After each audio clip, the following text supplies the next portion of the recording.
Since the discovery of hyperdrive in hyperspace, the intergalactic connection has been an extraordinary resource to intertwine any civilization with another. However, ambitions have also been fueled, being able to conquer distant enemies. It was in the year 5000 before Battle of Yavin where this discovery lent its name to a pan-galactic conflict, the Great Hyperspace War. The conflict known as the Unification Wars of Koros was a perfect introduction to this conflict. The appearance of the Dargon siblings was the gunpowder that ignited everything. Following the arrival of the Dark Jedi exiles in 6900 before Battle of Yavin, the Sith Empire had become a force-using oligarchy led by a group of Sith Lords and a single reigning Dark Lord. Ruled by militarism and a reverence for the dead, Sith society existed in a state of perpetual conflict as rival Sith Lords raised private armies in their efforts to unseat the reigning Dark Lord. The law of the strongest. Most of the inhabitants lived in poverty, with lives structured in castes, toiling to build the rulers' tombs or dying by the millions in countless wars. Travel between the Sith Empire and the Republic had been rare, almost non-existent, as the Sith Lords were more busy with making war against one another and with other civilizations in their stellar neighborhood. Despite its small size, the Sith Empire had both wealth and power. It also possessed a third dangerous quality: bloodlust. And the arrival of Jory and Gav was the perfect food that could satisfy that hunger for ambition. The story of the Dargon siblings, Gav and Jory, begins in their work as explorers, in charge of finding and mapping new hyperspace routes. However, they are not the best at it, since their missions have failed and their only possession, their ship, the Starbreaker 12, is devastated. Totally bankrupt, Dargon siblings hope to be able to get credits through the routes they have already discovered, such as the Goluth Corridor. But the lack of explorer traffic through the hyperlane is due to how dangerous it is. However, the bad news wouldn't end for Gav and Jory. Skahor, merchant lord active in the Koros system from Sinagar's main commerce sector, decides to use the new route to increase his profits by sending his drone ship, the Zeta 5, along the hyperspace. Unfortunately, everything ends badly because the Zeta 5 is destroyed by a solar flare, resulting in the loss of all cargo. Skahor, furious at what happened, decides to investigate who mapped the route to collect the lost credits from him. Gav and Jory's life is in critical situation, living on the streets of the city Sinagar after being forced to sell all their personal possessions, except their Starbreaker 12, their only beacon of hope. Meanwhile, the Empress Theta makes a parade to celebrate the victory in the Unification Wars of Koros, and from afar, Jory sees everyone's happiness. She sees the imposing figures of the two Jedi that accompany the Empress, Memit Nadil, the faithful advisor, and Odan Ur, remembering and regretting not having completed the Jedi training with his brother that they had in the past, because both tested high with force potential. Gav goes to inspect the repairs to his ship. However, Arva wouldn't give him his ship without having paid for all the repairs. Skahor and his right-hand man locate the siblings and want their revenge. They hire a group of bounty hunters to hunt down and end the lives of Gav and Jory. The bounty hunters demonstrate their lethality by finding the Dargon brothers. Gav and Jory defend themselves as best they can and regret not having taken that Jedi training in the past. But if the Force is in all things, it's never too late. Them being rescued by Memit Nadil and Odan Ur. Fear overcomes the two siblings and they run away from the Jedi. Willing to bet everything, win or die, they return for their ship, and decide to make one more foray in search of a hyperlane. The final conclusion would be glory or death. They had nothing left. Yori punched random numbers into the ship's computer, and they jumped into the void of space. They jumped into the unknown. The Starbreaker 12 leaves hyperspace, reaching little explored areas. The siblings' blind jump sent them to a place unknown to them, unknown to everyone in the galaxy, since they realized that no one had mapped that route, hoping to be able to charge something for their new discovery. Yori and Gav could not have arrived at a better time to the Horusset system, home to the planet Corrivan, the homeworld of the Sith, where the funeral of the last Dark Lord of the Sith, Mark Arachnos, is being held. The funeral procession is being led by a powerful Sith Lord named Ludo Kresh. Ludo's rival, Naga Sadow, arrives at the ceremony. However, the enmity between the two is palpable, with Ludo accusing the Sith of being reckless and dangerous, having led rebellions in the past. Both Sith long for the place left by Mark Arachnos, but they have different perspectives. Ludo Kresh is a supporter of the non-expansionist idea, maintaining the ideology of Mark Arachnos.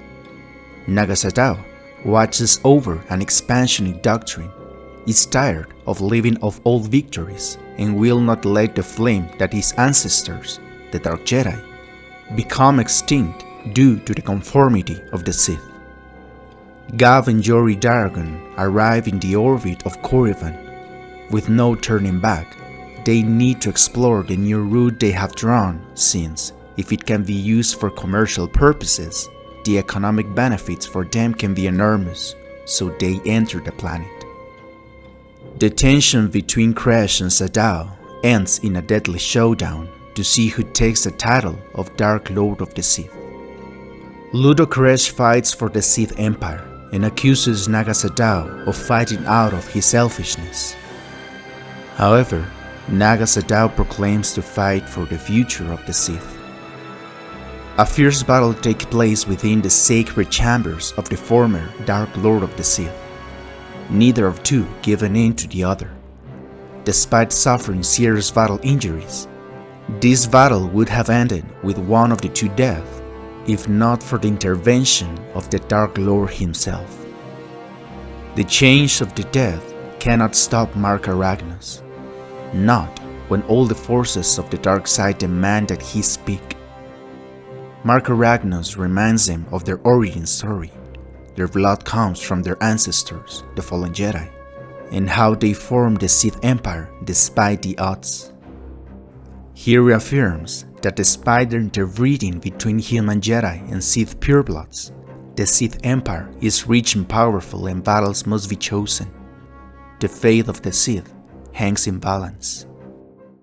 Meanwhile, on the planet Koros, inside the palace of the Empress Theta, the Jedi Odan-Ur experiences something peculiar, visions about an ancient evil.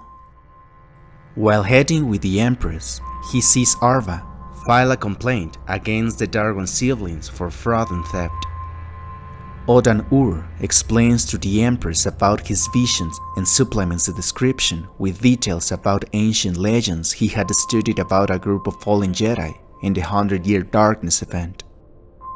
Empress Theta, faced with such a serious news, tells the Jedi that she will speak about that topic on Coruscant when she goes in the next few days. Already inside Corrivan, the Starbreaker 12 lands. The Dargon siblings, excited and relieved by their discovery, get off of the ship to explore and present themselves to the natives of the planet. However, the welcome is not friendly. Seeing that the arrival of these two individuals could be the precursor to an possible invasion, enemies, Ludo Kresh and Naga Sadow, listen to Mark Arachnos and team up to plan their next moves for the benefit of the Sith. Ziost, the capital world of the Sith, a neutral place where the descendants of the exiled Jedi can engage in negotiations and gather. It's here that the Dark Lord of the Sith meets with his advisors to plan for the benefit of the Sith, but with the departure of Mark Arachnos, there are no allies, only contenders. The essential topic to discuss within the Sith Council is the external threat that came to Corriban. Ludo Kresh and Naga Sadow propose their two different perspectives. Ludo proposes eliminating the foreigners and leaving no trace of their existence, since they may be spies of a possible future invasion. But Naga Sadow sees this as a golden opportunity to expand the Sith Empire to hundreds of worlds. The presence of Mark Arachnos' enemy, Simus, the Sith who was beheaded by Ragnos, is key to defining a response. The sentence was ready. Gav and Jory would be executed due to the high risk they are for the Sith. For Naga Sadow, the fate of the Dragon seems inappropriate, since he knows that he can use them as scapegoats for his plan, so he would take action on the matter. The first step of Naga Sadow's strategy would be to infiltrate the Massassi subordinates into the spaceport of Sile's fortress, where the Starbreaker 12 was located, and steal one of the weapons the humans had brought with them. Afterwards, at the hour of deepest quiet, deepest darkness, a small group of Sith, led by Naga Sadow, infiltrated Sile's fortress. Determined to reach his goal, the Sith would not even leave survivors. He could not leave witnesses who can tell the truth about the perpetrator of the attack.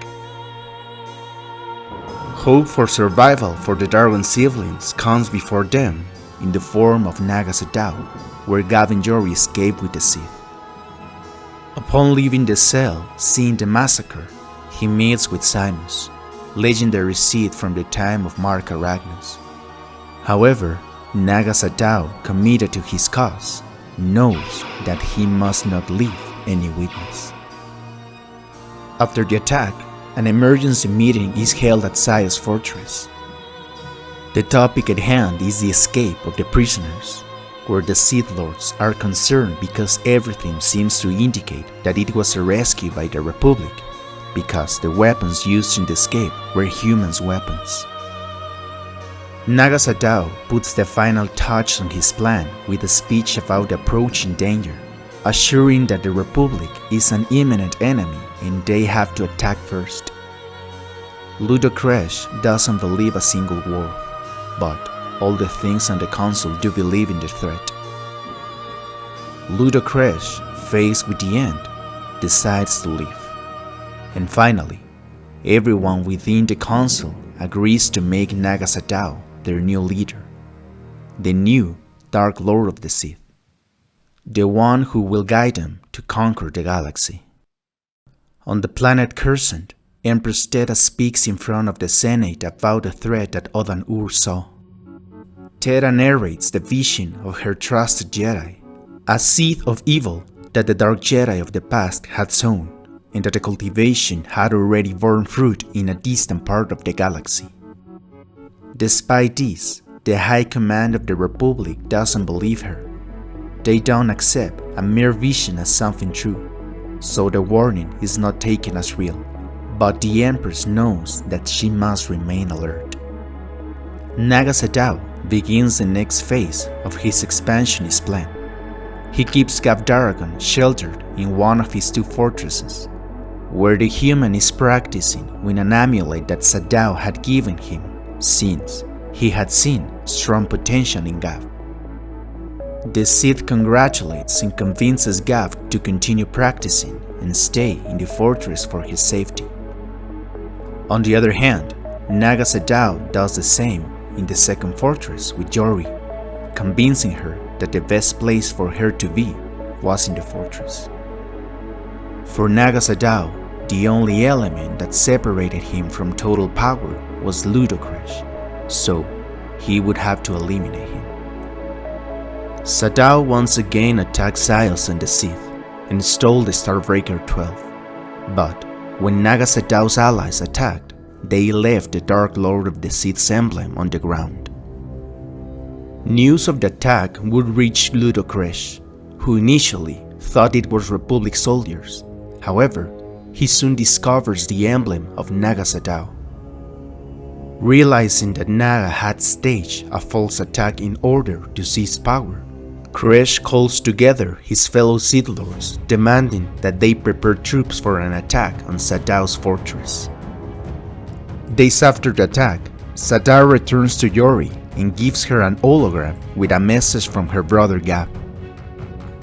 Gab reveals that Sadow has taught him unique abilities and that the Sith has arranged for him to return to the Galactic Republic. The Dark Lord of the Sith shows Yori the Starbreaker 12 arranged so she can leave. However, Ludocresh's army attacks the Dark Lord's fortress. Although Yori is scared, Naga Sadow shows no concern as it is all part of his plan.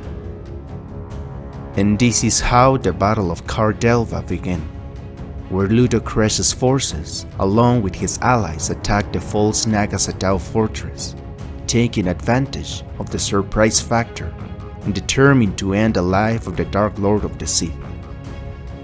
As Naga Sadow's stronghold defense faces off against Ludocresh's fleet, the Sith convinces Yori to escape aboard the Starbreaker 12 and return home.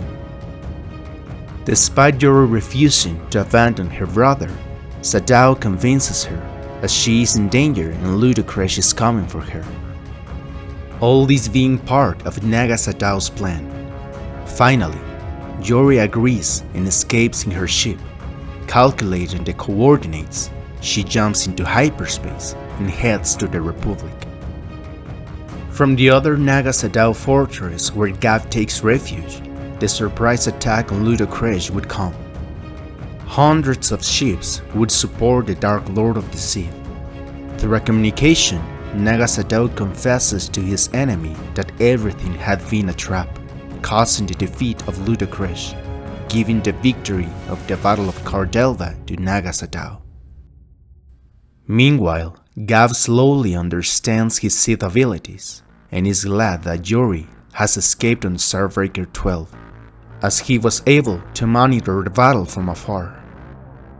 Naga Sadow's plan went smoothly. The Sith Empire will grow as large as the ambitions of the Dark Lord of the Sith allow. With Ludocresh partially eliminated from the path and thanks to Yori Daragon's return to her home, the latter would be the missing link to initiate the Republic's attack, as she will inadvertently lead Naga Sadow to the exact location, this thanks to a tracker that the Sith placed on Starbreaker 12.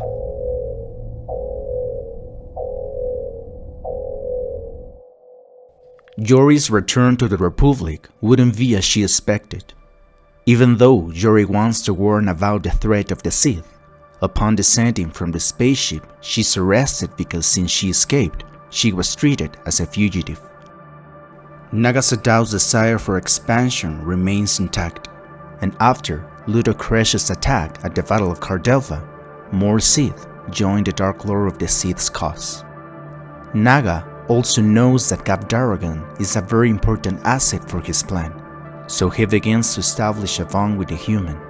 However, remorse invades Gab since the Republic, his home, would be invaded. The Dark Lord of the Sith convinces him that his empire is the best system, since his government doesn't repress its inhabitants into poverty as they themselves experience with the Republic. For Yori, the return to the city of Synagogue was terrible. She was arrested, and also, Arva in the crowd appears and confronts her because she has taken advantage of his kindness. The merchant Skahor came to claim the Starbreaker 12 as partial payment for losses caused by the use of the hyperlink discovered by the Daragon. Thus, Yori losing the only place that contained the coordinates of her brother's location. The entire Empress Dead Alliance inside her palace is concerned about Curzon's lack of action in the face of the warning of the Great Threat. Odan Ur's master, Oru, appears at the palace and reveals that his apprentice is not the only one. He has also had visions. anticipating a war on an intergalactic scale. Empress Theta emphasizes that her army is prepared for anything as she vows to fight for the glory of the Republic and prevent the coral system from falling into the hands of an external enemy. In Cardelva, while Naga Sadow is making preparations for the invasion of the Republic with his allies, Ludo Kresh returns to Sadow's fortress. Kresh communicates with the Sith and accuses Sadow of treason. Faced with such audacity, Naga Sadow orders Gav to press a button on the wall, causing the destruction of Kresh's ship, ending with his enemy. Gav's anger at having been the perpetrator of such an action is calmed by Naga Sadow saying that the route to the Republic is now free, confessing to him about the tracker on Starbreaker 12. Everything is ready for the invasion of the Republic. Yori's look worsens. First, she is convicted of fraud, resisting arrest, chaos, and unauthorized departure. At her trial, she again insisted on the Sith threat. However, her sentence was handed down. An empire that survives on exploitation, on oppression, and imagined outside threats must continue to expand or become extinct. And this is how Naga Sadow and his Sith Lord allies prepared their army for the invasion of the Republic. Additionally, the Dark Lord of the Sith uses a unique and particular tool, the Sith Meditation Sphere, that will serve as the heart and mind of the attack. Gav remains unconvinced by Naga Sadow's plan, but the manipulation continues, explaining that his return to the Republic will be glorious. He will no longer be a petty nobody in debt, as he will return as a hero. Yori is serving her sentence, and she knows that she is the only hope against the imminent attack of the Sith. So, she manages to escape by stealing a shuttle and flying to Sinagar. In the middle of the night, Yori arrives at Empress Theta's palace using a repulsor chute escape, and through a window manages to sneak into the Empress throne room. Surrounded by the company's guards, on her knees, Yori tells her what she has experienced and the danger that is coming towards the Republic, the Sith Empire. Odan-Ur, upon listening to Yori, is surprised as he confirms the relationship between what Yori said and his vision. Empress Theta knows that this situation is no coincidence, having in front of her palpable proof of the existence of the Sith threat. So, she will not let her people fall into enemy hands, thus preparing her army to fight or die. Inside the Sith Meditation Sphere, Naga Sadow informs Gav that he will be his new commander of the invasion fleet, knowing the great advantage he has with him thanks to his knowledge of the Republic. The role of Naga Sadow from his Sith Meditation Sphere is essential. Not only will he order the strategies, but through forbidden Sith arts, he will cause destruction with mere illusions. Using the location taken from Yori's journey, the Dark Lord of the Sith, Naga Sadow, directs his invasion fleet towards the Republic, straight to the beginning of the conflict known as the Great Hyperspace War. In the immensity of space, enjoying his new spaceship, the Starbreaker 12, Skahor is stupefied by what his eyes see: an immense fleet of ships led by a golden sphere. Before he could do anything, Naga Sadow orders to open fire, Skahor and the Starbreaker 12 being the first victims of the Sith. Gav, furious with Naga Sadow, reproaches him for his action, since his sister could have been on that ship. However, the Sith tells him that she wasn't there. Naga Sadow ordered his commander to lead his fleet of spaceships towards the Republic. Coruscant, the heart of the Republic, tangible proof of the Republic's great power and influence in the galaxy. Jedi Memit Nadil is greeted by his Jedi colleagues, Tugnatan and Sonam Har, who heeded Empress Theta's call. the three Jedi know the importance of keeping the enemy at bay and preparing defenses. On Coruscant, there are thousands of girls and boys, mothers and fathers, who must be protected from the threat of a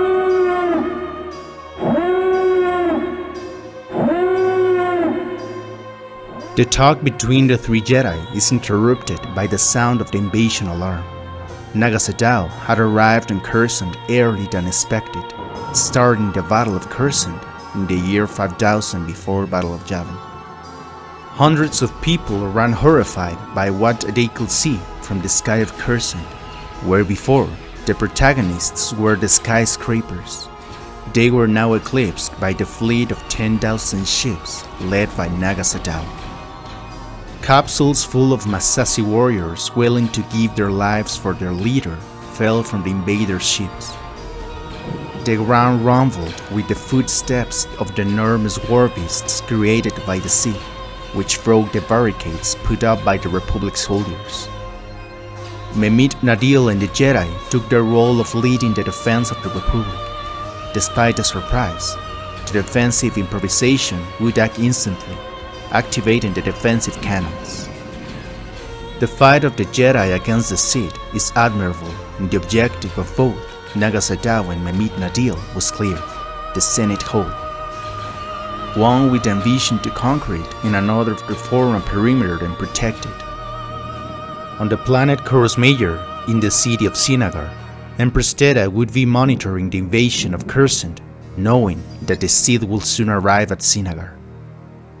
Any help is useful, so the Empress accepts a deal with Kirek's army, the same army she had defeated to win the Unification Wars. The Sith soon arrive at Sinagar, beginning the Battle of Corus Major in 5000 before Battle of Yavin. In the ranks of the defending army of Corus Major, Yori communicates to Empress Theta that she wants to actively fight in the conflict. It was here that Otan-Ur gives a lightsaber to Yori so that she can defend herself in this difficult time.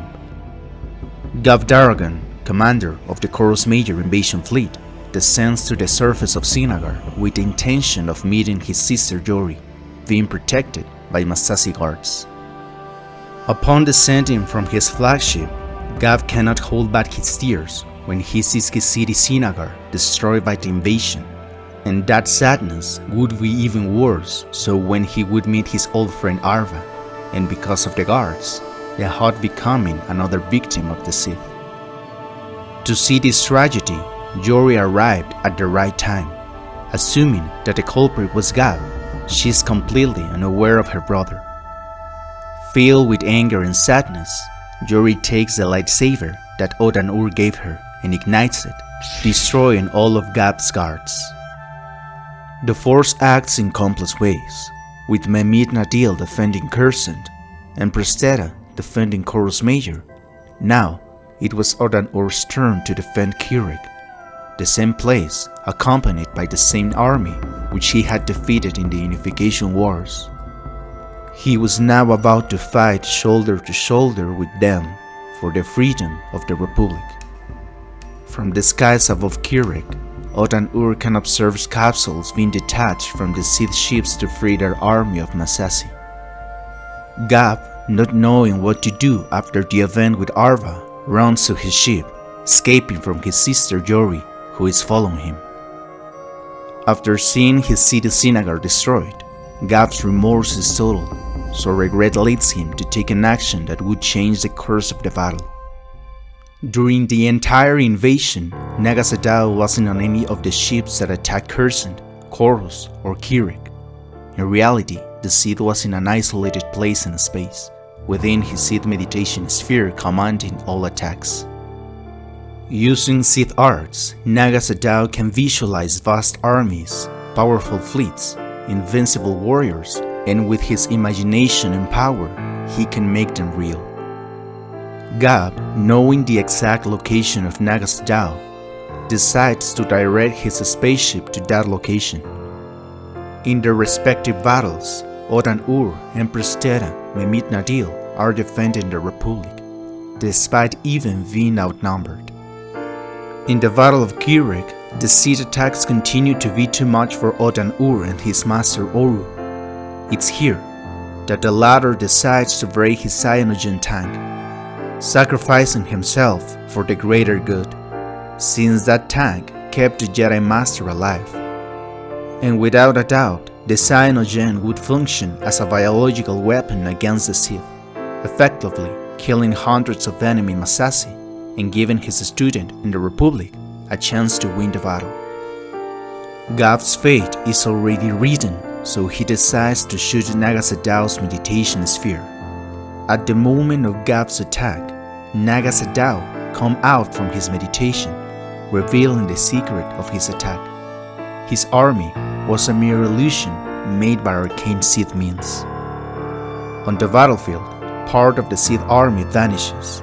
With the spirits high, the forces of the Republic and the Jedi counterattack to finish off the Sith army, and thus, the Republic is victorious in the Battle of Cursen, Korus, and Kirik.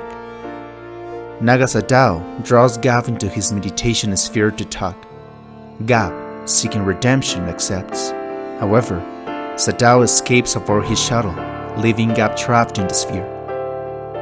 Empress Ted and Jory Dargon's fleet arrives at the location of the Sith meditation sphere, followed by the remnants of Naga Sadow's fleet. Gav, seeking redemption for his past actions, transmits the coordinates of the Sith Empire's location to Terra.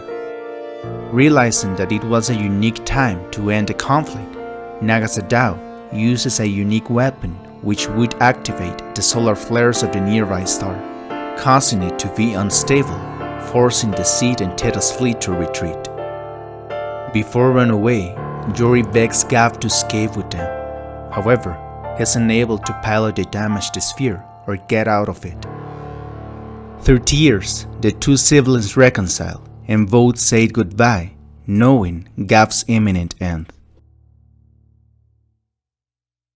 Sadow's strategy using his Sith meditation sphere and Sith secrets almost succeeded in conquering the Republic. Despite losing a large part of his army in the different battles that occurred in the Great Hyperspace War, such as in the Battle of Cursen or in the Battle of Korus Major, an event that would have a great impact on the war would be happening far away from the conflict. Naga Sadow had an ace up his sleeve to win the Battle of Kirik.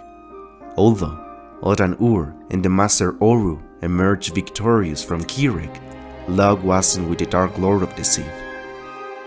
A special cargo that Naga Sadow was expecting never arrived, an item that could have changed the course of the battle and even the war: the lignan crystals. This particular item was a request made by Naga Sadow to two of his cruisers, the Harbinger and the Omen, to go to the Phaegon system to collect lignan ore. However, the mission didn't go as expected.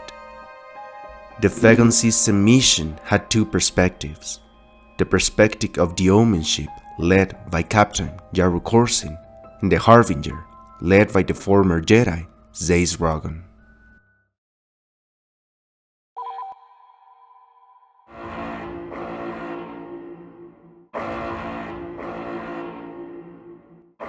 A starship is a weapon, but it's the crew that makes it deadly. Yaru Korsin, the captain of the Sith transport ship Omen, knew that ancient proverb, but his ship was indeed being lethal on its own at that moment. The roar of alerts echoes in the control room of the Omen ship. The control panels illuminate Captain Korsin's face, all because his ship is falling apart. From the beginning, the mission of Yaru Korsin and his crew was very important to the development of the Great Hyperspace War. In the core of the galaxy, this conflict would become relevant on an intergalactic scale, where the Dark Lord of the Sith, Naga Sadow, mobilized his army to keep planets for the Republic. Almost the entire part of the army left the Sith space towards Cursen, Kirik, and Korus Major. However, other Sith spaceships had different tasks, but equally important for the conflict. Naga Sadow gave the order to two Sith dreadnoughts to collect a very important item. This task was assigned to the Harbinger, commanded by Sage Dragon, a Jedi turned Sith Lord, and to the Omen, the ship of Captain Jaru Corson. The objective, the Phaegon system, specifically the moon of the planet Phaegon 3, since this celestial body is the source of lignant ore, the important resource that the Nagasa Dao would need for the upcoming Battle of Kirek and to defeat the Republic and the Jedi. The same battle where Jedi Otan Ur and Jedi Master Oru will fight. Within the ranks of the Sith, the credibility of Zeiss, the captain of the Harbinger, was doubtful, and on the other hand, a place within Jaru Corson's team was highly coveted. Fully loaded with lignant crystals, Harbinger and Omen had ready to leave Phaegon 3 when a Jedi starfighter tested the mining fleet's defenses. Without hesitation, the Sith attacked using the Blade-class starfighter, which was a crescent-shaped starfighter of the Sith Empire, allowing both Jaru and Zeiss to escape with a charge. Before the two spaceships jumped into hyperspace, something hit the Harbinger, rendering it impossible to control and causing it to spin directly into the Omen.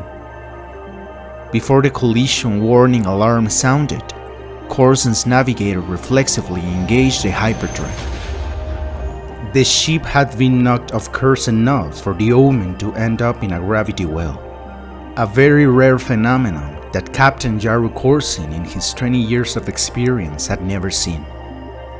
Within hyperspace, the ship didn't explode. All the crew could perceive was as if space itself had opened up near the passing Omen, knitting at the ship's structure like putty. Omen had shuddered into real space, decelerating madly, and to complicate things, the ship was being attracted by a planet and was beginning to fall resoundingly. The fights within the crew at this difficult time didn't wait. Devory Corson, half-brother of Jaru, began to argue with the captain about the decisions made during the attack by the Jedi. But the commotion stopped when the crew realized that the Omen's flames were being put out by water. It was rain. During the fall, a wet mass slapped against the hull. The captain blinked twice. It was there and gone, but it wasn't part of his ship. That thing had wings. Part of the ship opens up and air rushes in, breathable air. Desperate to do something, Deborah began to struggle with the captain for the controls that were still useful. However, this struggle was interrupted by the crying of a baby. Deborah's son, Yariat Corsin, being carried by his mother, Sila, an operator on the Deborah mining team. Deborah's shock turned to anger. He had sent his wife and his son into the escape pods, but didn't work. At that precise moment, even with the ship in an endless fall, Sila announces seeing land. Faced with this call, the entire crew of the Omen tries by any means possible to find some way to slow down the ship and not die crashing to the ground. This is where the idea of using covers that were protecting torpedo launchers located on the sides of the ship becomes important, trying to generate the greatest possible resistance to reduce the impact speed. The plan didn't go well. With a wrenching jolt that leveled the bridge crew, the Omen tipped downward. It didn't slow the ship as much as Corson had expected, but that wasn't the point. At least they could see where they were going now, what was below. The Omen staff could visualize water and mountains. The options were clear. The first, being able to make a landing on the sea, with the advantage that a large part of its crew could survive. However, for Jaru Corsin, this was unacceptable. Since a water landing would result in the loss of the entire cargo of Lignant Crystal, awakening the fury of Nagasa Dao, and assuming everyone survived the shipwreck, the wrath of the Dark Lord of the Sith would be the true end. Therefore, the second option was chosen, a landing on solid ground with all the dangers that this implied in terms of impact. Attempting to control the Omen in any way Captain Corsin's effort would end when the ship suffered an impact against a mountain peak, sliding down a slope and the ship stopping at the perfect moment before falling off a cliff. At the time of stopping, the ship was on fire, producing a lot of smoke, and the ship was hanging from the edge of the cliff. The night was long. By dawn, the first good news appeared. They'd found a clearing, halfway down the mountain, dotted with wild grasses. The camp location was ready. Setting up his improvised home, Jaru Corsin can notice something particular. Within the crew of the Omen, there was a group of Massassi serving as the ship's personal force, who were on the ground, shaking and coughing. It's here that Ravelan Roth, the master and keeper of the Massassi, confirms that something strange has happened. Since they arrived on the planet, many Massassi were very weak, and many had even died. This is something that shocks Captain Jaru Corsin, since there is nothing tougher than the Massassi. The Omen staff hadn't been able to perform a vital scan on the alien planet on which they crashed. Whatever unseen thing it was on this planet, it was ending with the Massassi. Despair was increasingly taking over all the survivors. The area had already been searched and there was nowhere to go. There were coasts at the bottom of the cliff, but they ended where the next mountain in the chain began, and moving further along the chain meant journeys through tangles of sharp brambles. A crew member of the Omen confronts Jaru Corsin. In a moment of helplessness, he reproaches the captain that all this had been his fault.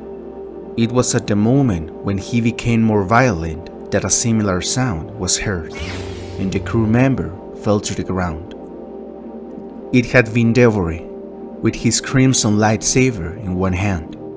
He was tired of the drama and had preferred to finish off his colleague. Jaru Corsin, using the Force, took his lightsaber and waited for any movement from his half-brother. The captain could sense that Devory wasn't completely in his senses. Something was off about him. Furious at Devory's action, Jaru orders everyone to calm down and decrees to stay at the camp until it's safe to return to the ship. Jaru could sense the madness and desperation from his entire team. He was clear that he must remain alert. It's with Gloyd, gunnery officer, with whom he can find a good ally. Jaru knew Gloyd perfectly, loving his work without ambition to detract from others, intelligent enough to avoid problems, so he would be a great ally for Jaru. No one could make a move against them as long as they stayed together. The Omen captain was tired of problems, so he would have to take the next step. Directing his gaze to the column of smoke that could be seen in the distance, he decided to go towards the ship, upwards. Misfortune didn't leave the crew of the Omen. The nights were freezing, and many died from hypothermia. Some were even unlucky enough to encounter a wild animal endemic to the area, a six-legged mammal. It took 5 people to finish the animal. It was one of them who took parts of the animal, cooked them, and ingested them. To everyone's surprise, the taster began to vomit blood and died within seconds. The Omen had come to rest in a small indentation down a short ways on the other side of a crest. Sky and ocean spread out ahead. The ship had stopped on the incline just in time, and there wasn't a flat plane left on the vehicle. The side of his ship, shattered on the alien rocks, moved Corsin only a little. Jaru Corsin, upon meeting his ship, concluded that flying again was out of the question, but something gave him hope. A receiver. This would be useful to find the Republic's hyperspace beacons in an instant, informing Corsin of his location. And the ship's transmitter would tell the Sith where to find the Omen, and more importantly, the lignin crystals. Maybe not in time for the conflict at Kurek, but Sadao would want it anyway. Entering the destroyed ship, Jaru was able to visualize his half-brother, Devory, in the commander's chair. who had somehow managed to reach the Omen first. Surprised, Yaru talks to Devoret, all this cautiously since the captain can see that his half-brother is under the effects of the spices. Yaru was making his way through the rubble to find something useful inside the command room. The communication panel was useless, as was the ship's transmitter matrix. The Omen was dead. Devoret had lost all hope of survival. 2 days had passed since the accident, and he was sure that Naga Sadow had already received the news of the event with the Harbinger, and he feared that the entire crew of the Omen would be branded as traitors for assuming that they had escaped with the valuable cargo. Yaru, still hopeful, had planned to blame everything on the fallen Jedi Zeiss, since Naga Sadow didn't fully trust him and had asked him to keep an eye on the Harbinger's captain. The tension of the moment escalates quickly, as Yaru realizes that Devoret had had secret meetings with Naga Sadow to remove Yaru from his position as captain. His brother's blood froze, since that had indeed happened. Devoret's hand shook, his lightsaber flew into it. The weapon ignited in his hand. Yaru Corsin knows that his brother had made a mistake. Trust for the Sith is vital, and if Naga Sadow observed that Devoret conspired against his brother, the credibility of the Omen staff would be in question, putting everyone's life in danger. Devoret uses the Force to throw objects at Yaru, and thanks to the effect of the spices, he is more powerful than normal. The fight between the brothers causes that ship moves abruptly. With a force push, Yaru sends Devoret out. While chasing him, the captain's boot sank into a soft area, causing his ankle to twist and causing him to fall down the slope. Trying to sit up, a shadow fell over Yaru. Suddenly, he saw it, or it saw him. Another winged creature, high over the near reach, circling and watching him. Corsin blinked sand from his eyes as the creature dreamed away. It was the same as the one from the descent. Before understanding what was happening, Devoret launched Yaru into the air, slamming into the Omen. Raising his lightsaber, Devoret hammered away. The only thing Yaru could do was block his attacks with his weapon. Corsin had nowhere to escape except along the side of the ship. Yaru could see one of the ship's torpedo tube gates. Through the Force, the firing pin activated, bulleting forward and catching Devoret in the lightsaber shoulder. Devoret flew to the edge of the cliff, while his lightsaber fell to the bottom of the abyss. When Yaru stood up, he walked towards his wounded brother, still on the ground. He attended to his brother, checking his state of health. The shoulder wound wasn't fatal. It was just that his brother couldn't see anything. The Red Rage, a type of spice which increased the user's power at the cost of their eyesight. That was what Devoret had ingested. Yaru helped his brother up, and the decision was already made. Yaru Corsin turned his brother to face the setting sun over the ocean. He let go. Corsin arrives at the camp after descending the mountain, bringing supplies. Everyone asks their captain if the plan was a success, and all Yaru says is that they should wait. Sila approaches Yaru and asks about Devoret. Assuming that Corsin's order was for no one to leave the camp, Yaru responds to Sila with the same question, questioning the location of his brother. Sila, suspicious of what happened, remains silent, hugging his baby tightly, but with a visible expression of anger and revenge. Corsin gives a motivational speech to his crew, highlighting that although they are far from anywhere, Naga Sadow still values his burden. Although everyone doesn't know how long it will take to be found, Corsin urges them to focus on the present. Yaru accepts that his destiny is linked to the rock they landed on, and like any good Sith, he motivates them to make it his own. In addition, Yaru knew something else, something that he didn't communicate and that he kept to himself. When that shadow landed on him, he could visualize the winged creature, and the most important thing was that this beast had a rider. The Force was with them. Stepping into their new roles, all the survivors began to work for their survival. Yaru stared at Sela. He smiled. She smiled back coldly. Thinking of Devory, thinking of the little baby, she made a quick decision, summoning all her anger, all her hatred, all her will. Devory had underestimated Yaru Corsin. Whatever came, she wouldn't. She can wait for her time. Time. They would have plenty of time.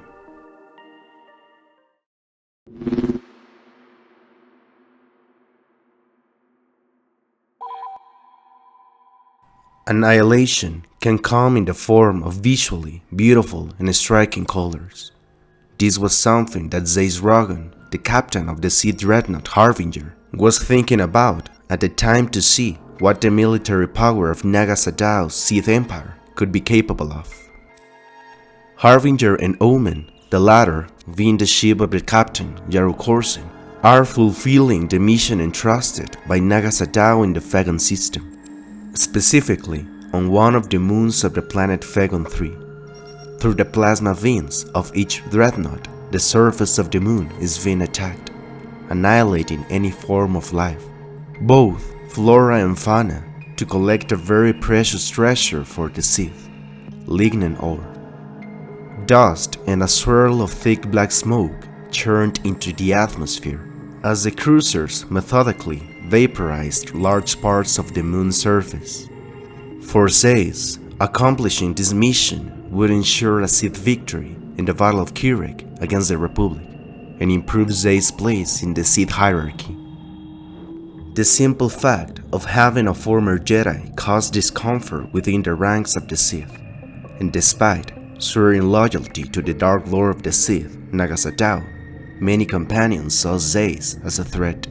So this victory is a very valuable one. Naga Sadow rewards the ambition, something his former master of the Jedi Order, Jedi Master Rellin Drur, frowned upon.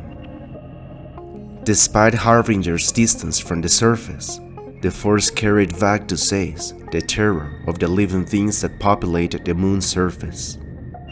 Zeiss imagined the small creatures fleeing through the trees, screeching, relentlessly pursued by fire. They numbered in the hundreds of thousands. Their fear of him caressed his mind of him, as faint, fleeting, and pleasing as morning fog. His fellow Sith on Harbinger and Omen would be feeling the same thing as the horrible moment progressed to its conclusion. Long ago, when Zeiss had been a Jedi, before he had come to understand the dark side, such wholesale destruction of light might have struck him as wrong. He knew better now. There was no absolute right and wrong. There was only power, and those who wielded it defined right and wrong for themselves. That realization was the freedom offered by the dark side and the reason the Jedi would fall, first at Kirek, then at Coruscant, then all over the galaxy. Once the lunar surface was sufficiently destroyed, Zeiss ordered the crew to release the harvester droids in order to collect the valuable treasure, the same order being given to Yaru Corsin in the other ship Omen. Thick cracks and chasms lined the subcrust, veins through which only smoke and ash flowed. Waves of heat rose from the surface, distorting visibility. Hundreds of harvester droids dotted the surface, metal flies cleaning the moon-seared corpse. Walking in their awkward insectoid manner, they arranged themselves into rows. Through structures of each droid, the task was underway to search underground for the molecule that would reveal lignin. Thinking of the lignin, Zeiss licked his lips, tasting a faint flavor of phosphorus. He had handled a small lignin crystal years before and still remembered the charge he had felt while holding it. His connection with that crystal had been the first sign of his affinity for the dark side. The unusual molecular structure of lignin tuned it to the dark side and enhanced his power when using the Force.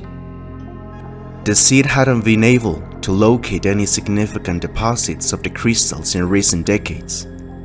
Until now, until just before the Battle of Kirik, and it was Zeiss who had done it. He would harvest enough lignin from Phaegon's moon to keep almost every Sith Lord and Massassi warrior preparing for the assault on Kirik. If he'd had more time, he could have mined the moon in a more methodical, less destructive fashion. But he didn't have time, and Sadao would not tolerate delay. And there they were.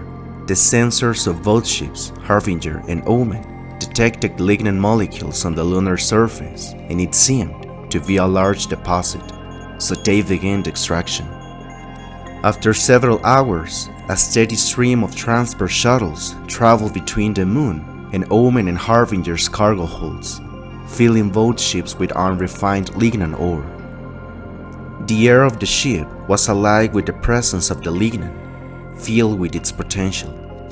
The entire crew felt dizzy, almost drunk, for the cold that the mineral was emitting. Communicating with Yaru Korsin, Zeiss indicated that they would spend a little more time harvesting the mineral, and after experiencing the tempted power of the lignin, both captains were convinced of victory in Kirik, and with more ambition, of victory in the Great Hyperspace War. Flying through space, Jedi Master Relin Drur and his Padawan Drev Hassin, inside their starfighter, were playing the role of Predator, a very small one compared to the size of his prey, the Harbinger and the Omen. The two Jedi were looking for a signal to locate both Sith ships.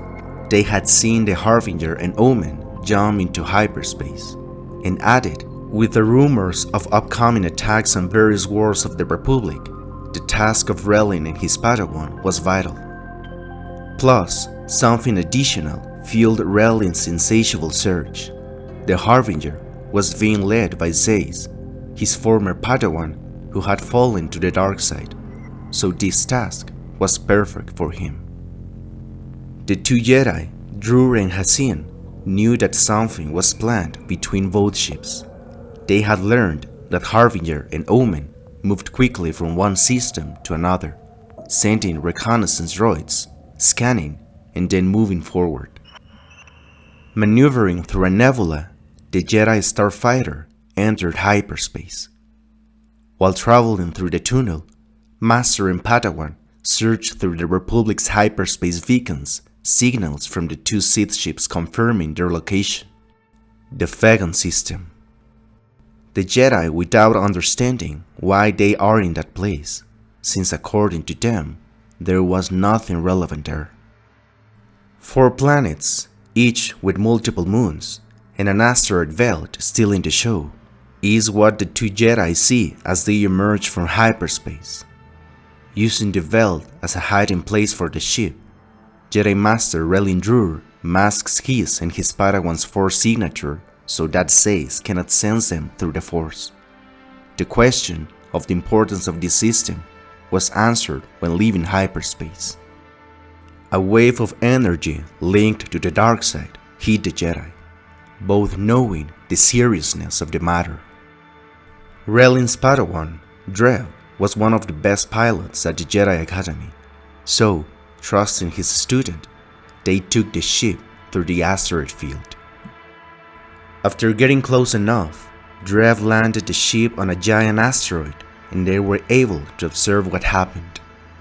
Both Sith ships were in orbit of one of the moons of Phaegon 3, or rather, its shell, since the great vegetation and life that characterized the moon had vanished.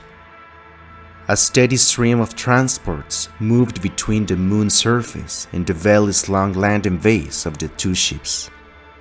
Preventing anger from clouding their minds at such an atrocity caused by the Sith, they understood what had happened. Zeiss had incinerated the surface of the moon, leaving no trace of life, and had released mining droids. All of this, according to Relin, could be due to a mineral of some kind, something in tune with the dark side, some advantage enough to determine the outcome of the Great Hyperspace War in Nagasa Dao's favor. So after seeing that, both Jedi set out to end the threat. Granting the controls of the ship to Dreb, Relin would request that he move the ship as close to his former Padawan Zei's ship as possible in order to board the Harbinger. With Dreb's abilities, he was able to sneak close to the Sith Dreadnought and match its speed, giving his master a chance to get inside. However, the Harbinger's alarm sounded, announcing the Jedi's location. It was here that Dreb, having transported his master, headed with his starfighter into open space. Aboard the Harbinger, for an instant, Relin feared a scan by the transport crew had detected his presence, but the ship had swerved left and down, an evasive maneuver in response to the detection of Dreb in his Jedi ship. The Jedi Master could feel even more that sensation experienced in the ship. In addition to the traffic of mining ships that entered the Harbinger, he was able to observe the mineral. This made Relin dizzy. He remembered a moment, years earlier, when he and Zeiss, then still a Jedi, had stumbled upon a crystal that enhanced a dark side user's connection to the Force. He scrambled his memory until he remembered the name of the mineral, lignin. From the bridge of the Harbinger, Zeiss was watching with anger the flight that Dreb in his starfighter was making, not only escaping from the Sith fighter ships, but he was also destroying mining ships, causing the loss of lignin. Zeiss was sure there was more than one Jedi in the area, so he intensified his search for the ally. The response to Zeiss came faster than he thought. The body of a security guard was found in the corridor of the landing bay. His arm and head were severed. It appears to have been the work of a lightsaber. Zeiss ordered his crew to prepare the Harbinger to jump into hyperspace as soon as possible, while he, taking his lightsaber, would go for an extra gift for Nagasa Dao, Lignin's cargo, and a Jedi. The crew of the Harbinger was on alert, searching for the Jedi, and Relin found it increasingly taxing to render himself hidden from them. While Master Drew was hiding from the Massassi guards, over the communicator, Dreb informed him that all the ships were returning to the Harbinger and the Omen. They were preparing to jump into hyperspace, so it was urgent for Relin to get out of there. To the bad luck of the Jedi, a group of Massassi found him. With skill in the use of his green lightsaber, Relin was able to handle each of them, but the concern was palpable, since Zeiss already knew of his location. The plan to incapacitate the Harbinger was being carried out by Relin, so he heads to the hyperdrive chamber. The young helmsman, already with the jump sequence in progress, instructs the gunners to shoot down the Jedi starfighter before entering hyperspace, providing all the artillery against Dreb. The dreadnoughts would jump soon, and inside the hyperdrive chamber, Relin wouldn't be able to stop Omen, but at least he could stop Harbinger. He slipped the overrider over the control panel and hoped it would work quickly. Still wielding his green lightsaber, a long beep was Relin's signal of victory, opening the doors of the hyperdrive chamber. The energy in the place was almost palpable. The rectangular metal block of the hyperdrive hung in the center of the room from ceiling mounts, and a series of power conduits as thick as Relin's arm. The complexity of the propulsion system amazed Relin on an almost hypnotizing level. The circulatory system of interstellar travel. And that same wonder was beginning its function. Machinery clicked, connect, turned. The power conduits squirmed like snakes as more energy coursed through them. The hum increased in volume. Relin felt lightheaded. Radiation filled the room. He knew that he would need treatment for radiation poisoning if he survived. Approaching and touching the metal of the hyperdrive, he takes 3 explosives that he had stored and places them in front of the machine, triggering the countdown. Relin Drur informs the success of the mission and orders to his Padawan to jump out of the system, with the intention of informing Memit Nadil and Odan-Ur of the threat, since apparently Yaru Korsan's ship, Omen, will be able to jump into hyperspace. However, Dreb refuses to leave his master, and after an explosion, communication between master and Padawan is lost. A familiar voice sounds behind Relin, mockingly telling him that he is an expert at losing apprentices. It says, without wasting any time, the Jedi Master turned on the lightsaber as he turned around, and there he was, his former Padawan, with his red lightsaber on. The two exchanged words, reminiscing about moments in the past when they both served the Jedi Order. They approached each other, lightsabers blazing. Zeiss was stronger, but Relin was faster. After a brief talk, Zeiss offers Relin to join the side of the Sith. He would even introduce him to Naga Sadow in person. However, the Jedi rejects the offer, causing Zeiss fury, starting the battle between former Jedi companions. Relin and Zeiss face each other in an intense lightsaber duel. Zeiss shows an increase in his master of the Force. The battle continues with force-powered attacks and counterattacks. Zeiss even uses abilities that take Relin by surprise. Staring at Zeiss, Relin decided that he would not bother with escape. He had accomplished his mission. Former Master and Padawan strode across the chamber toward each other, lethal purpose in both their minds. The battle is interrupted by a call for help from Dref. For the first time, fear invaded Relin. Zeiss, sensing the hesitation, bounded forward, lightsaber raised in a killing stroke. Relin parried, but too slowly. Zeiss's blade severed Relin's left arm at the elbow. Blinding pain exploded in Relin's mind. A scream broke through the wall of his gritted teeth. However, before Zeiss delivered the final blow, the explosives that Relin had placed earlier saved the Jedi's life, causing a huge explosion that sent both Force users flying.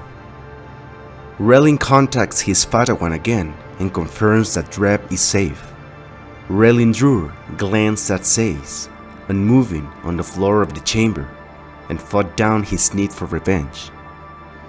He couldn't fix himself through murder, and anger had already caused him to exercise poor judgment. He deactivated his lightsaber and left his arm and his former Padawan behind him on the deck of the Sea Dreadnought. Klaxons blurred on the bridge. Tension animated the faces of the bridge crew. Wanting to avoid the jump sequence, all the efforts of the Harbinger crew are useless. The controls didn't work. Harbinger couldn't jump with a damaged drive. The ship would be turned apart. In the middle of the panic, the voice of Yaru Korsan from the ship Omen communicates strange readings from the Harbinger's jump field. However, the crew ignored Korsan. If the Harbinger is indeed going to collapse, at least they would die fighting, taking down the Jedi who is piloting the starfighter, focusing all efforts of the ship against Rev. Rellin was able to leave an escape pod from the Harbinger. Upon communicating with his Padawan, Rev confirms that apparently the Harbinger could jump into hyperspace, and Rev highlights that they couldn't let the two Sith ships carry the alignant cargo to Nagasadao. It took Rellin a moment to understand what his Padawan intended.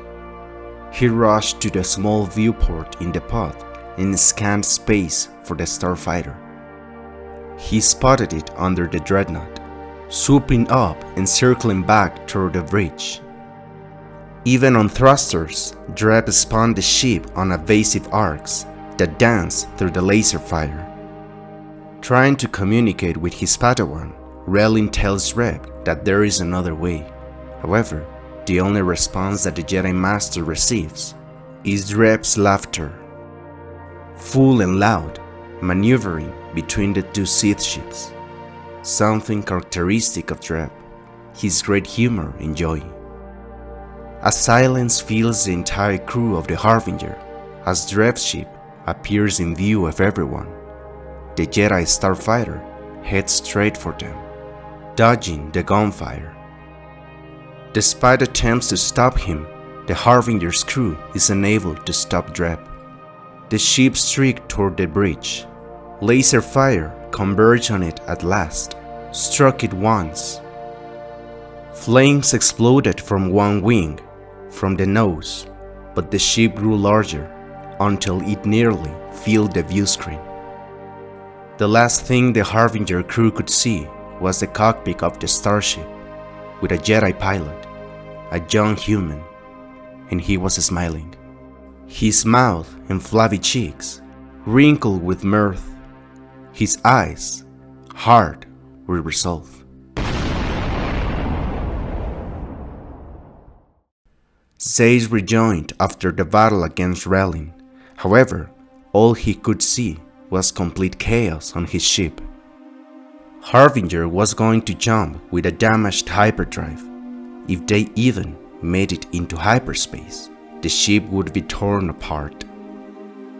Rellin watches helplessly as the Harbinger is consumed by fire and explosions, following Dreb's final act. His Padawan's laughter resonates in his memory, but the reality of his death hits him hard. He feels empty, scarred by loss, as he contemplates the corpses floating in space.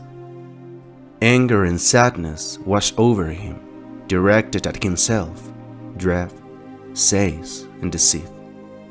Despite the dangerous intensity of his emotions, he cannot deny them. Tears fall, and despite the risk, he steps closer to look at the destruction.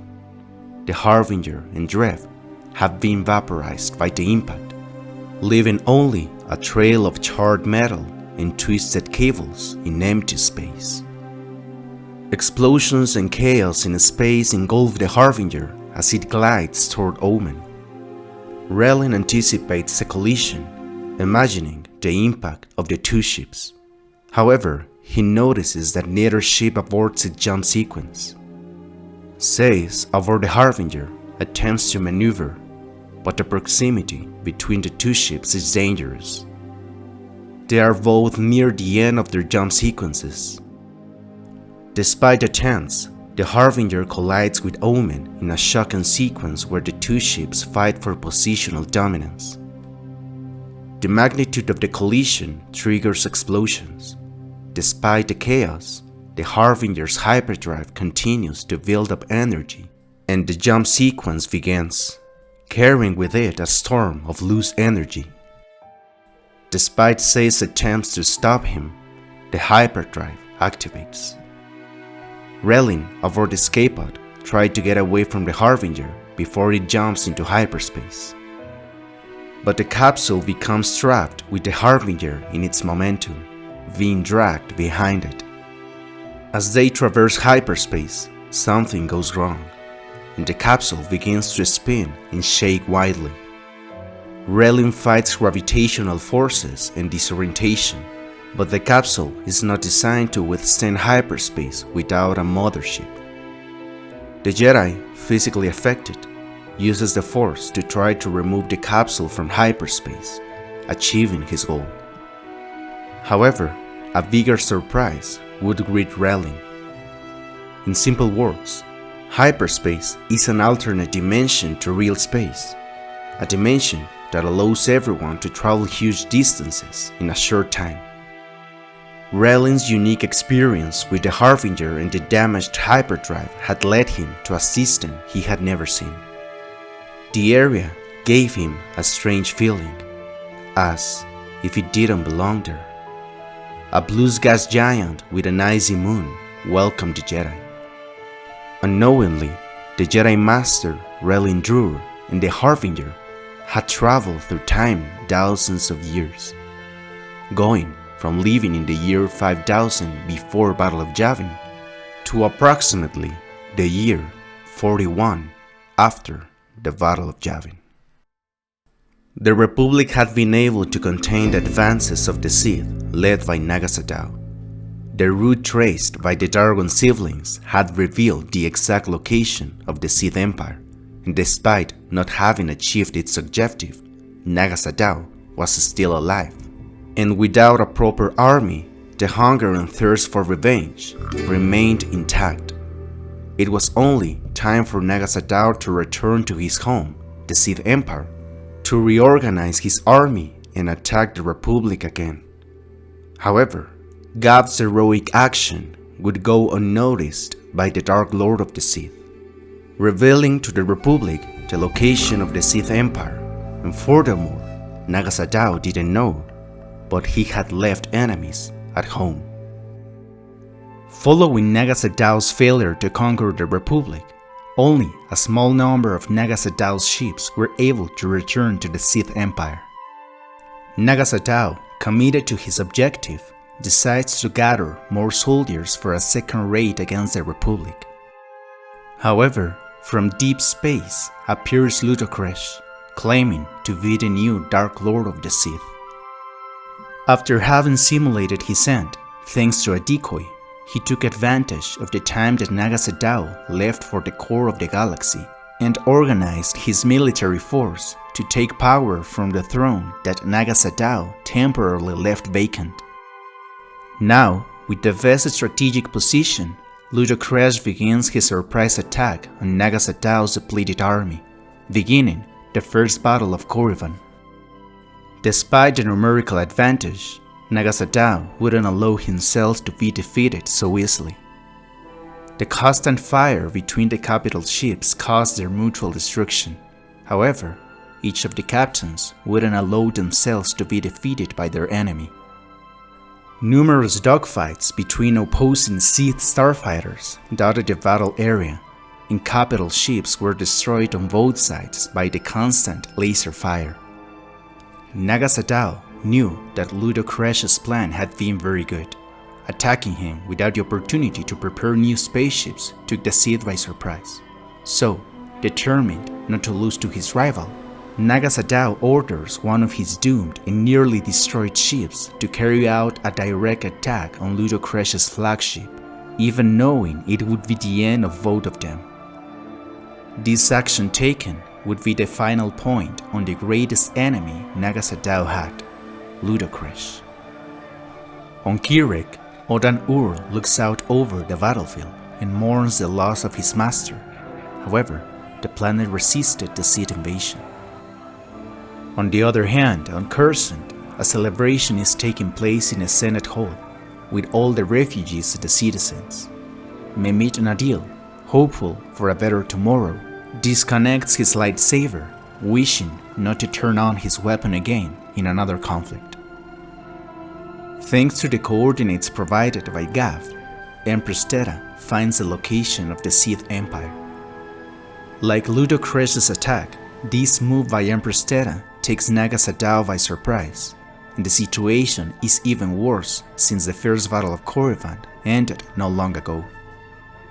Yori, from the controls of a turret, fires at the Sith ships, inflicting damage on Sadow's exhausted forces, starting the Second Battle of Corriban. Empress Theta attacks Naga Sadow with everything she has, for the victims he caused and for the peace and freedom of the Republic. Naga Sadow won't give up so easily, so he orders all his remaining spaceships to form a barrier between the Dark Lord and Theta's fleet. This would allow Naga Sadow to escape to Denari Nova, a tight binary star. However, this escape is not predicted by Theta, since, at the moment of making the move, Naga Sadow somehow sneaks away and simulates the destruction of his ship, causing Theta and Yori to think that Naga Sadow was destroyed. On Koros Major, in Theta's palace, the Empress receives her friends, Memit Nadil and Odan Ur, after the victory in the Great Hyperspace War. Within Theta's team, there are two people who ask her for a favor. Having played an important role in the Republic's victory, Yori asks the Empress to be the new owner of Arva's repair dock, honoring the memory of her former friend Hot and her brother Gap. On the other hand, the Jedi Odan Ur, following his passion for knowledge, asks the Empress for permission to investigate the Sith ships abandoned by the invaders, in order to gather information. Aboard the ship, completely destroyed after the battles, Odan Ur enters the corridors. For some reason, something calls him to a particular direction, and to his surprise, he came across a device, an Holocron. However, this one was different from the ones he knew. This one had a pyramidal shape. It was a Sith Holocron. Inspired by his master, and after discovering the device, Odan Ur would propose to start a new project, a legacy that remains for posterity. The Jedi would build the Great Jedi Library, a place to store an unlimited amount of knowledge. The ideal place to house this project, the planet Ossus. Naga Sadow's lone spaceship with his limited army arrives at an isolated place in the galaxy, an uninhabited solar system. On Naga Sadow's radars, he can observe that the system in question is called Yavin. As the best option to take refuge, Naga Sadow chooses the fourth moon of the planet, the moon called Yavin 4, covered with jungle, lush with life, a secret place for a new star. Thus establishing within Yavin 4 his new base. The Great Hyperspace War ended as suddenly as it had started. The Sith Empire's crippling defeat in the conflict carved a deep wound. Victory against the Republic should have been assured. Instead, the Sith's failure left millions dead, the Empire in ruins, and scarred the pride of every Sith survivor. In turn, the history of the Republic demonstrates a pattern of completely annihilating any threat it has had, in order to take control of it by absorbing it into the system or destroying it completely. The Sith, led by Naga Sadow, had truly put the Republic and the Jedi in trouble, so the Republic itself wouldn't forget this grievance. With the information provided by Gab Daragon indicating to the Republic the exact location of the Sith Empire, Supreme Chancellor Pultimo took action on the matter. It was at this time that the Republic made what could be in the future considered a mistake.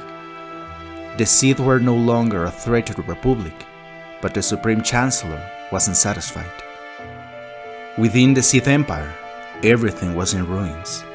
After a golden age within Sith society, now, in a short period, 3 Dark Lords of the Sith had ruled, and social destabilization had reached critical points.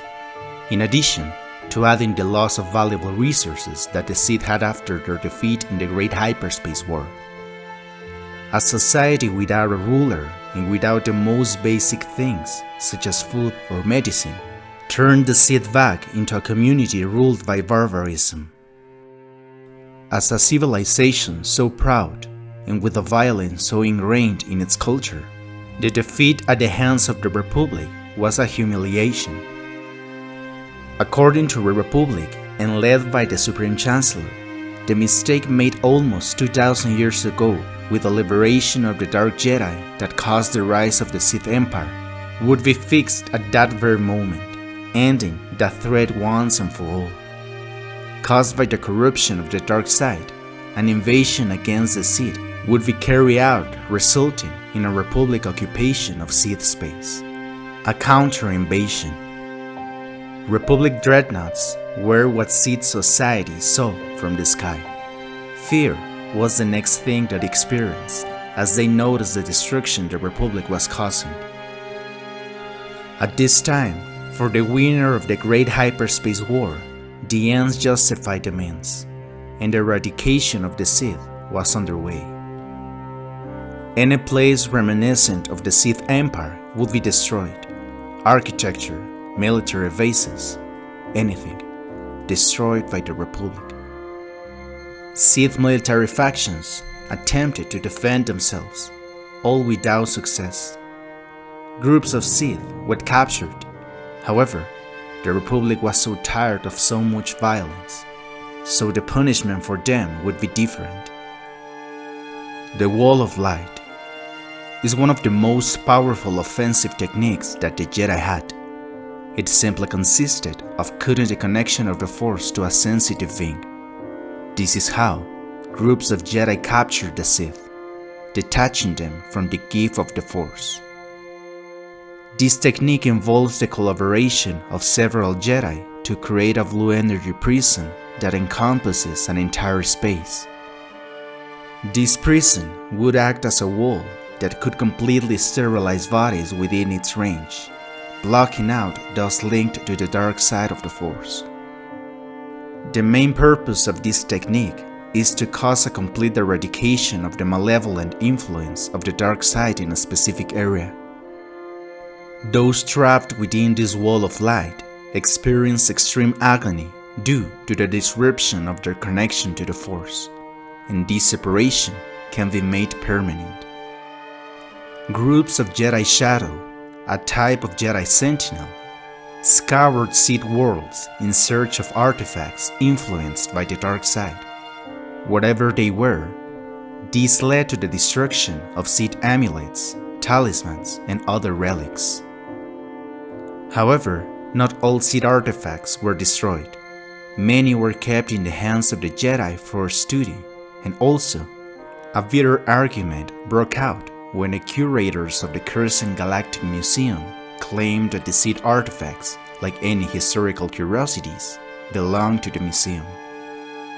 Negotiating a compromise, the Chancellor's office granted the museum the rights to display Sith artifacts in a specific room, the Sith Hall, with exception of Sith Holocrons or Sith Scrolls, which were to be given to the Jedi Temple.